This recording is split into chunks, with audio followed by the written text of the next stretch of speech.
আসসালামু আলাইকুম বন্ধুরা, আশা করি সবাই ভালো আছেন। আপনাদের দোয়ায় আমিও ভালো আছি। তো ব্যক্তিগত একটা কথা বলার জন্য ভিডিওটা করা। তো আসলে আমার একটা বিষয় আপনাদের কাছে আমি গোপন রাখছি এতদিন, যে বিষয়টা আপনাদের কাছে বলি নাই। তো আজকে মনে করলাম কথাটা আপনাদের সাথে শেয়ার করব, আপনাদেরকে বলবো সব কথা। আসলে আমার এই ফেসবুক পেজ এবং আইডি, এখান থেকে যে ইনকামটা হয়, আমি আপনাদের দোয়ায়, আপনাদের ভালোবাসায়, আপনারা আমার পাশে ছিলেন,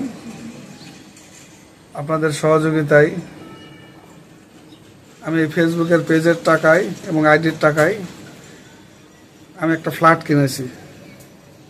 এই ফ্ল্যাটটা কিনেছি, যে ফ্ল্যাটটায় আমি থাকি। বাবা বাবা হ্যাঁ বাবা, ওই কি বাড়িওয়ালা আঙ্কেল ভাড়া নিতে আসছে। এই